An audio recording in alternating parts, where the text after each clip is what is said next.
آن قرآن کتاب ماست، در بیداری و خواب ماست، در ظلمت او شهاب ماست، هر جا او رهنمای ماست، هر جا او رهنمای ماست. هر کس قرآن بخواند روحش زنده بماند، بیاری خداوند.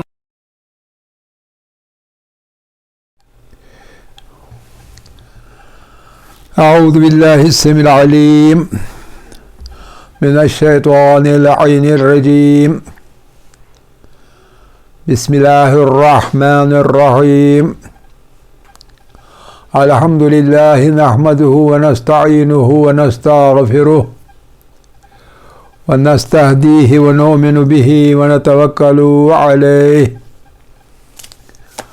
ونصلي ونسلم على رسوله الكريم وأهل بيته الطيبين الطاهرين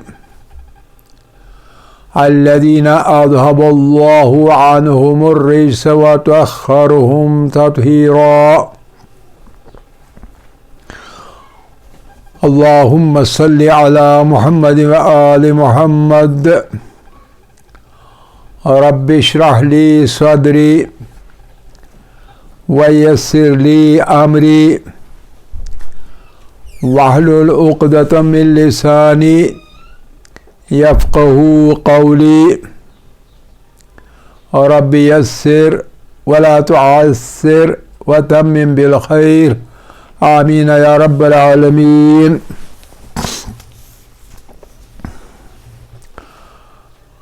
طلاب عزیز، تجوید کے اندر قرآن فہمی کے درس میں ہم تجوید کے آخری مرحلے پر پہنچ چکے ہیں، اور وہ مرحلہ ہے الابتداء کا، رموز سجاوندی کا اور مصطلحات الضبط کا. تو اس سلسلے میں آج انشاءاللہ بات ہوگی. وقف کا موضوع ہم نے ختم کیا تھا، اس میں صرف ایک تنبیہ کے بارے میں بات کرنی ہے مختصراً، یعنی ملحوظۃ نبہ، جیسے ہم کہتے ہیں ٹیک کیئر یا شوفو خیال رہے، ملحوظۃ اس بات کا لحاظ رہے، نبہ اس طرف توجہ کرو، نبہو آپ سب اس طرف توجہ کرو. یہ الفاظ وہ ہیں جن سے مراد یہ ہوتا ہے کہ ایک بات ہے اس کا خیال رکھنا ہے، اور وہ یہ ہے کہ وقف کے بارے میں ایک جملہ، اور وہ ہے یہ کہ لیس فی القرآن، قرآن کے اندر نہیں ہے، قرآن کے اندر نہیں ہے من وقف، کوئی وقف تنبیہ کا جملہ متنبہہ، قرآن کے اندر کوئی جملہ نہیں ہے. لیس فی القرآن من وقف، کوئی وقف نہیں ہے. واجب جو کہ واجب ہو، کوئی وقف نہیں جو واجب ہو. ہاں افضل ہے ایسا کرنا، تو لیکن کوئی وقف نہیں جو کہ واجب ہو. اور یأثم القاری، اور پڑھنے والا گناہ گار ہو جائے. یأثم اسم سے یأثم، یأثم گناہ گار ہو جائے قاری علی ترک ہی، اگر وہ اس وقف کو ترک کرے. واجب نہیں ہے اس لیے گناہ گار بھی نہیں. ولا حرام، اور نہ ہی کوئی وقف حرام ہے. یأثم القاری کہ گناہ گار ہو جائے گا قاری علی فعلہ، اس جگہ وقف کرنے سے. وقف کرے گا چونکہ حرام نہیں ہے تو اس لیے کرنے سے بھی گناہ گار نہیں ہوگا. لیکن لیکن الافضل بہتر ہے، فضیلت رکھتا ہے کون سی چیز؟ مراعات، رعایت کرنا، احکام الوقف، احکام وقف کی رعایت کرنا، فی القراءہ، قرآن پڑھتے بڑے وقف کے احکام کی رعایت کرنا افضل ہے۔ لیکن کوئی وقف واجب نہیں کہ اگر قاری ترک کرے تو گناہ گار ہو جائے، اور نہ کوئی وقف حرام ہے کہ اگر قاری وقف کرے تو تب بھی گناہ گار ہو جائے، واجب ترک کرنے پر گناہ گار ہو جائے، یا وقف حرام نہیں ہے تو کرنے پر گناہ گار ہو جائے، ایسی کوئی جگہ نہیں ہے۔ نہ وقف کرنے میں گناہ گار ہوگا، نہ وقف نہ کرنے میں گناہ گار ہوگا۔ لیکن البتہ ضرور یہ بات ہے کہ افضل ہے کہ انسان یعنی قاری، قرآن پڑھنے والا، وقف کے احکام کی رعایت کرے، ان کا خیال رکھے، افضل ہے۔ تو اس کے ساتھ ہماری وقف کی بحث ختم ہو جاتی ہے۔ اب ہم آ جاتے ہیں الابتداء پر۔ الابتداء، ابتداء مختصر ہے۔ ابتداء جو ہے یہ مختصر ہے۔ ابتداء کی دو قسمیں ہیں، ایک قسم ہے جائز اور دوسری قسم ہے غیر جائز۔ صرف دو قسمیں، جائز اور غیر جائز۔ جائز ایک قسم ہے اور غیر جائز دوسری قسم ہے۔ یہ جائز کون سی قسم ہے؟ جائز والی هو الابتداء، وہ ہے کہ جس میں ابتداء کیا جائے گا بجملۃ مستقلۃ، بجملۃ مستقلۃ، بجملۃ مستقلۃ، ایک مستقل جملے سے، غیر مستقل نہیں، مستقل جملے سے، بجملۃ مستقلۃ۔ لیکن کیسا؟ تبین بہ، تبین جو بیان کرے،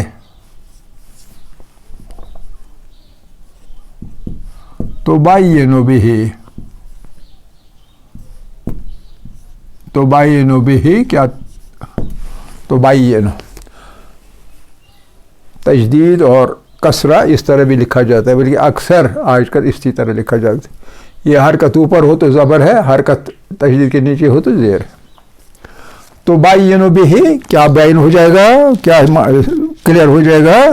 معنی تامن، ایک ایسا معنی جو کہ مکمل ہو، ایک مکمل معنی، ایسی ابتداء جس سے کہ معنی مکمل ہو۔ لیکن کیسے معنی؟ ارادہ اللہ سبحانہ تعالی، ارادہ اللہ، جس کا ارادہ کیا ہو، جو کہ مراد ہو، کس کا؟ اللہ سبحانہ و تعالی کا، اللہ سبحانہ کا، اللہ سبحانہ کا مراد جو ہوگا وہ مراد ادا ہو جائے تو ایسی ابتداء جائز ہے۔ الابتداء الجائز یا الابتداء ایک ایسی ابتداء جائز جو جائز ہے، وہ کون سی ہے؟ هو الابتداء بجملۃ مستقلۃ تبین بہا، تبین، تبین، تبین بہ، بہ نہیں بلکہ یہاں بہا آئے گا، تبین بہا، کیونکہ مؤنث ہے یہاں، جملۃ مستقلۃ، تبین بہا، کیا چیز کلیئر ہو جائے گی، بین ہو جائے گی، صاف ہو جائے گی، روشن ہو جائے گی، معنی تامن، ایک ایسا معنی جو کہ مکمل ہو، ادھورا نہیں۔ اور کوئی ایسا معنی مگر ارادہ اللہ سبحانہ، جسے اللہ سبحانہ و تعالی نے ارادہ کیا ہو۔ اور اگر ایسا ہوا تو اسے جائز ابتداء کہیں گے۔ نحو، جیسے کہ نحو، نحو جیسے کہ ہم کہیں گے نمبر 1، قل هو اللہ احد. ایک جملہ ہے قل هو اللہ احد. ایک جملہ ہے تام ہے معنی برابر ہے. تو قل سے شروع ہو رہا ہے, قل سے ہوا سے نہیں بلکہ قل سے شروع ہونا چاہیے اور احد پر ختم ہونا چاہیے. تو یہ ابتدائی جائز ہے. اور اسی طرح دوسرا ایاک نعبد و ایاک نستعین. ایاک نعبد و ایاک نستعین.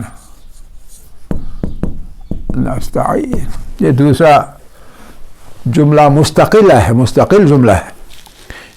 جو کچھ آپ کو بولنا ہو, کہنا ہو, لکھنا ہو تو ایسے جملوں سے آپ اپنی عبارت شروع کر سکتے ہیں اور ایسی ابتدا جائز ہے. اس ابتدا کو ہم کہیں گے جائز ابتدا. یہ ایک قسم ہے ابتدا کی. دوسری قسم ہے غیر جائز. الابتداء غیر جائزین, جو کہ غیر جائزین. اور وہ کون سی جگہ ہے؟ ہوا. وہ ایسی جگہ ہے ہوا ان یبدأ, ہوا ان یبدأ الکلام. وہ ابتدائی غیر جائز وہ ہے جسے کہ کلام شروع کیا جائے, اسے کلام شروع کیا جائے لیکن نتیجہ کیا نکلے گا؟ یؤدّا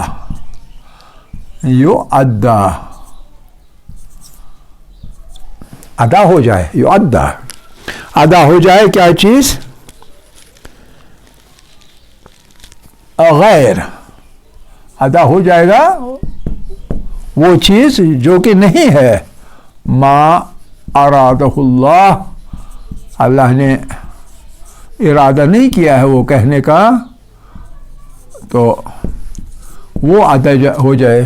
اللہ نے ارادہ نہیں کیا لیکن ایسا جملہ استعمال کیا جائے جس سے کہ ادائیگی ہوگی ایسے معنی کی جو کہ غیر ما ارادہ اللہ سبحانہ ویسا ہے جو کہ اللہ کا ارادہ نہیں ہوگا. ایسے جملے سے کلام کی ابتدا کرنا غیر جائز ہے.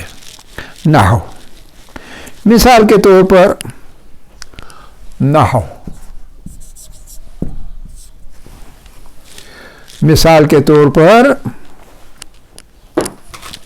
ہم مثال دیں گے. مثال کے طور پر قرآن میں ہے اتخذ اللہ ولدا. نحو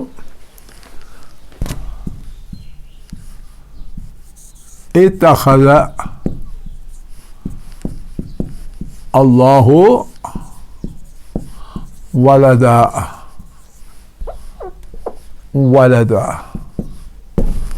اتخذ اللہ ولدا, اللہ نے اپنے لیے ایک بیٹا پکڑا ہوا ہے, رکھا ہوا ہے.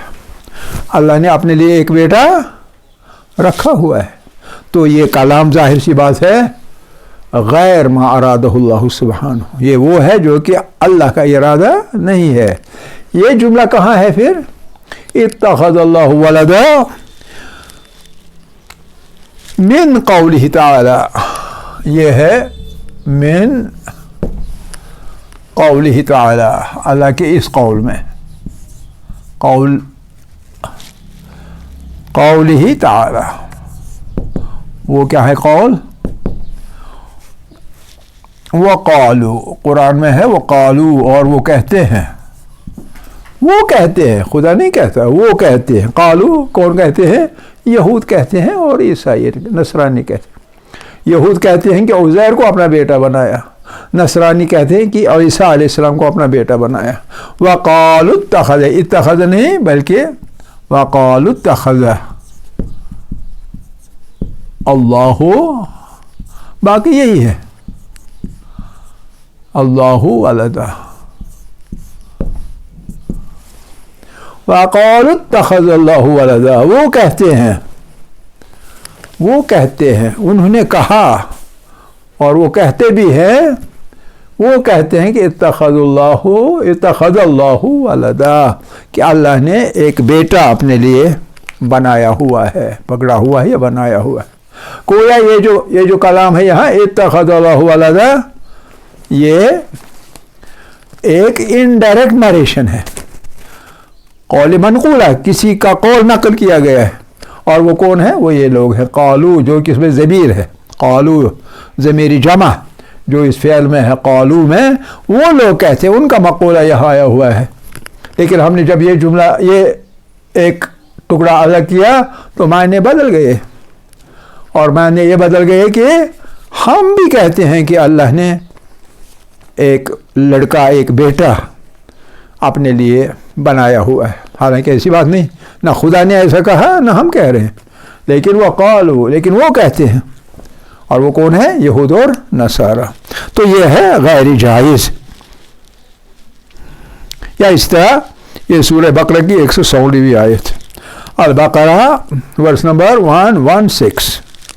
116، یا اسی طرح دوسرا قول ہے ایسا ہی، مثال کے طور پر عزیرون، اور دوسری مثال یہ تھی، پہلی مثال، یہ پہلی مثال تھی، اور یہ دوسری مثال ہے عزیرون، عزیرون، عزیر ہے، عزیرون ابن اللہ، عزیرون ابن اللہ، عزیرون ابن اللہ، عزیر خدا کا بیٹا ہے، عزیرون ابن اللہ، عزیرون کی جگہ یہاں الف آگے ہے تو با ساکن ہے، عزیرون کا جو تنوین کی وجہ سے ساکن بنتا ہے، تو اس وجہ سے التقاء ساکنین محال ہے، اس لیے اس کو پڑھا جاتا ہے عزیرون ابن اللہ، ایک پیش کو عید اللہ کی چھوٹی نون لگائی جاتی ہے، عزیرون ابن اللہ، التقاء ساکنین کو اوائڈ کرنے کے لیے، یہ تجوید میں آپ کو پتہ ہے، عزیرون ابن اللہ۔ اور یہ کہاں ہے؟ من قولہ تعالی، یہ مقولہ من قولہ تعالی، اللہ کے کلام سے قرآن کے اندر، اور وہ کیا ہے؟ وہ ہے وقالت اليہود، وقالت اليہود، وقالت اليہود، یہاں زیر آتا ہے ورنہ قالت ہے، عزیر ابن اللہ، عزیر ابن اللہ، یہ نون نہ بھی لگی ہو آپ کو پڑھنا آنا چاہیے، عزیر ابن اللہ، عزیر ابن اللہ ہے۔ اور یہود کہتے ہیں کہ عزیر اللہ کا بیٹا ہے، تو یہ ہے الابتدائی غیر جائز، اور الابتداء غیر جائز، ابتدا جو کہ جائز نہیں۔ اس کے ساتھ وقف اور ابتدا کا موضوع پورے کا پورا ختم ہو جاتا ہے، اور ہم آ سکتے ہیں اب رموز سجاوندی پر۔ تو یہ آپ نے نوٹ کیا؟ ہاں، اچھا، تو آگے چلتے ہیں۔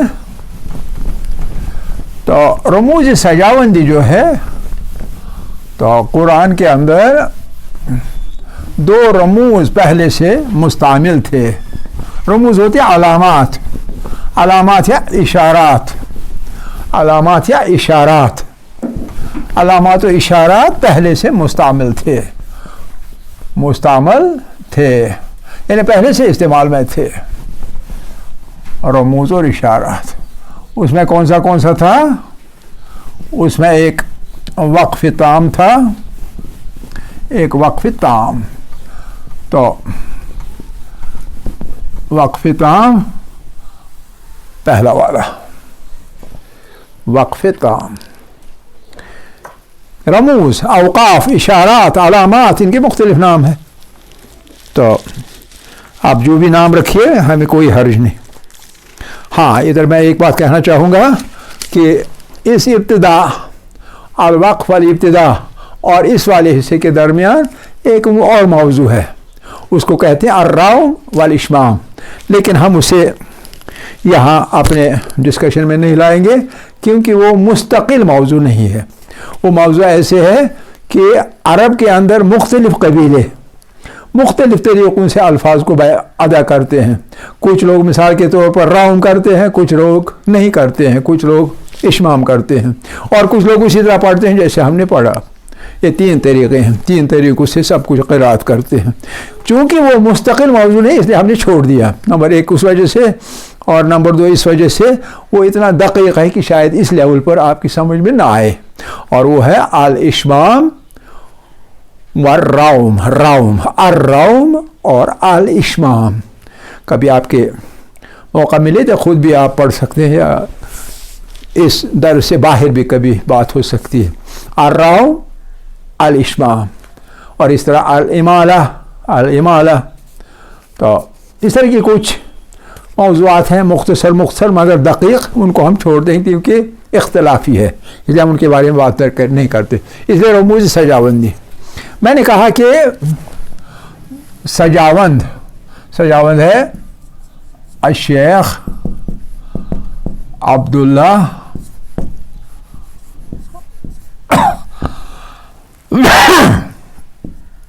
سجاوندی. ایک شخص ہے علم تجوید کے اندر بہت ماہر اور اتھارٹی, علم تجوید کے اندر ایک اتھارٹی ہے یہ. تو اس کو سہرا جاتا ہے کہ انہوں نے جو 2 اوقاف پہلے سے مستعمل تھے ان میں اور 6 کا اضافہ کیا, اور وہ جو مستعمل تھے وہ کون سے والے تھے؟ وہ تھے ایک وقف تام کا, ایک وقف تام جس کی نشانی گول دائرہ ہے. آیت کا ایک آیا سورہ کے اندر, قرآن کی آیتیں ان کے آخر پر یہ گول دائرہ, اس کو وقف تام کہتے ہیں. اور دوسرا تھا عام طور پر یہ تھا وقف کرو, اس کا مطلب تھا وقف کیجئے گا, اور دوسرا اس کے مقابلے میں اپوزٹ تھا, اور وہ تھا قف, رک جائیے گا, بیچ میں رک جائیے گا. قف یعنی رکیے گا. قف اس میں نشانی بھی ہے, اور اس کا مطلب ہے ٹھہر جا. اور اگر نہ ٹھہرا جائے, عبارت کے دوران قف نہ کیا جائے تو معنی بدل جاتے ہیں. تو یہ 2 مستعمل تھے. اب شیخ سجاوندی نے اور 6 جمع کیے, 3 4 5 6 7 اور 8. یہ 6 علامت سجاوندی نے اس میں ایڈ کیے, یعنی انہوں نے ڈیزائن کیے اور ڈیزائن کر کے انٹروڈیوس کیے, سبھی نے قبول کیے چونکہ تجوید کا ماہر اتھارٹی تھا. ان میں سے ایک تھا وقف لازم, اور اس کی نشانی تھی یہی میم جو لازم کا آخری. اور دوسرا تھا الوقف الممنوع.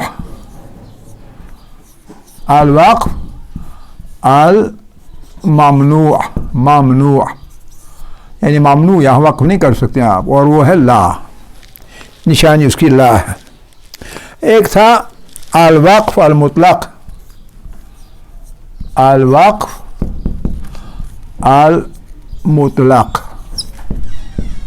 مطلق اس کی نشانی طا چھوٹی سی بیچ میں عبارت کے, یہ نشانی ہے کس چیز کی؟ الوقف المطلق کی. الوقف المطلق.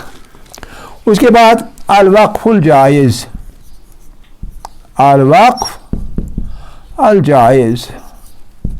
اور وقف الجائز کی نشانی تھی جیم. وقف الجائز کی نشانی جیم. اس کے بعد 7واں الوقف المجوز. الوقف المجوز اس کی نشانی تھی زا اس کی نشانی. اور اس کے بعد 8واں ایک الوقف المرخص. الوقف المرخص اور اس کی نشانی